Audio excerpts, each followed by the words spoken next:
I also dreaming to be married again, just like today, with the same man I married before, the same man I've been in love before until now.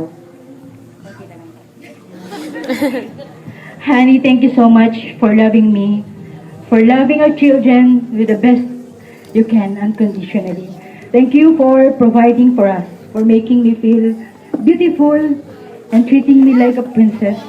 Kahit may toyo ako. When I wake up, for always preparing my coffee sa morning. Thank you for being so patient, for making my hair too long, dahil sobrang mong ang tiyaga maghintay sa akin. For making me safe all the time. Thank you so much. You're so patient, kahit minsan makulit na ako at nagnanag. Sorry doon Honey, I promise to God and to all the witness here to love you all the more. Kahit na tumanda pa tayo, at patuloy na maubos ang buhok mo at buhok ko. Ay, maputi. You are still the most handsome sa mga mata ko. I promise to understand kapag umiinit na ang ulo mo sa tanghali kasi wala ka pang siesta. I promise to take care of you and make you feel good because I am beautiful and look good, sabi mo.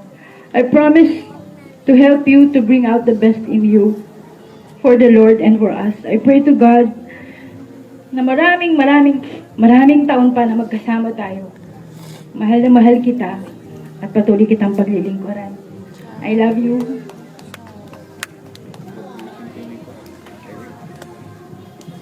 Eric, suot mo ang singsing na ito.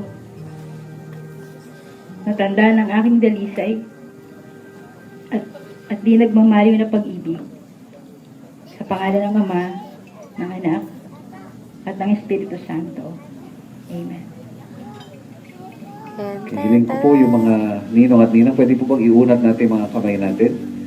And can we offer, pati mga secondary sponsors, can we offer prayers of blessings for this couple? Okay, just offer blessings.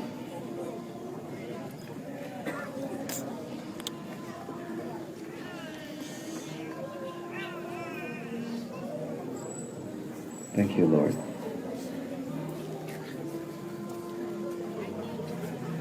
Lord, amin pong pinagsama-sama mga panalangin at mga basbas at mga pagpapala ng mga ninong at mga ninang, secondary sponsors, Lord God. Nilalagom namin lahat ito at aming inilalapat sa buhay ni Eric at saka ni Ada. Pagpalain mo po ang kanilang relasyon at lalo pang lumawig, tumatag at tumamis paglipas na maraming panahon. Sa pangalan ni Jesus. Amen. Amen. Salamat po mga ninong at mga ninang. Makakaupo na po tayo. Yung family lang, can I request the family to stay? Catherine, Nico, Paulo, and Nico and the wife also. Ayan. So dito kayo sa stage. Kasi ang pagtitipan na ito ay hindi lang pagtitipan ng mag-asawa. Inan ba? So ito'y pagtitipan ng buong pamilya. So we will be praying for you as a family na ang desire ng Tatay Eric at Nanay Ada ay ang buong sambahayan ay napapalapit sa Panginoon at naglilingkod sa Panginoon. Yun ang layunin ng Panginoon sa inyong sambahayan. So itong tipanan na ito for 26 years, we pray that the next 26 years or 25 years, you will be closer to the Lord and you will serve Him all the days of your lives. Pati mga apo. Amen ba doon? Okay. So, let us pray for you. Panginoon, pagpalain mo po ang buong sambahayan na ito. Dalangin ko, Panginoon, na ang mag-asawang Eric at Ada magpatuloy sa paglilingkod sa iyo. At maging inspirasyon sila, Panginoon, sa kanilang anak na si Paulo, Nico, at Catherine, at sa may bahay ni Nico at sa kanilang anak. At sa mga susunod na lahi at henerasyon, dalangin po namin mula sa araw na ito that they will be a family that serves you together. A family that loves you forever. a family together worshiping you.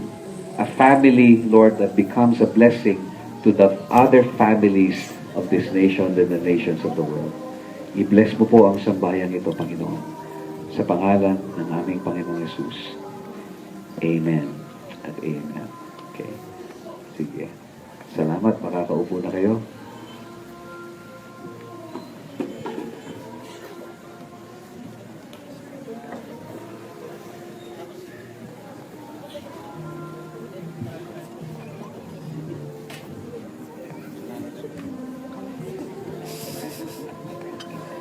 Sige po, pwede po ba tumayo tayong lahat?